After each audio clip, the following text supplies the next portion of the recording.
Hello மக்களே, நம்ம இந்திய ராணுவ வீரர்கள் நடத்தக்கூடிய சர்ஜிக்கல் ஸ்ட்ரைக்னா என்ன, அது எப்போ யாரால எப்படி செயல்படுத்துவாங்க அப்படிங்கறத நாம இந்த வீடியோல பார்க்கலாம். ராணுவத்துல இருக்கிற சிறப்பு கமாண்டோ பிரிவு எதிரிகள் மேல நடத்தக்கூடிய சர்ப்ரைஸ் அட்டாக்கு பேர் தான் சர்ஜிக்கல் ஸ்ட்ரைக். ஒரு பிசுறு கூட இல்லாம துல்லியமா இலக்கை அழிக்கிற அளவுக்கு இந்த அட்டாக் இருக்கும்.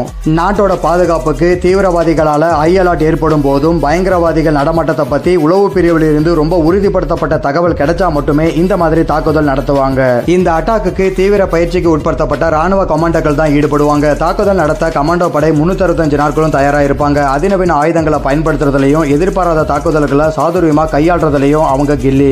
ராணுவ தளபதி பிரதமர் கொண்ட உயர்மட்ட குழு 1 அல்லது 2 நாட்கள்ல அட்டாக் பண்ண முடிவெடுப்பாங்க. உடனடியாக கமாண்டோ படையை கூப்பிட்டு எங்க அட்டாக் பண்ணணுங்கிற மேப், எத்தனை பேர், எவ்வளவு நேரம் அப்படிங்கிற தகவல்களை அவங்க கிட்ட கொடுத்துருவாங்க. அதை வச்சு ரொம்ப வேகமா எதிரி நாட்டுக்குள்ளேயே போய் அட்டாக் பண்ண பிளான் பண்ணுவாங்க. மிட் நைட்ல இந்த தாக்குதல் நடந்தாலும் பிசிறு தட்டாம செஞ்சிருவாங்க நம்ம கமாண்டோஸ்.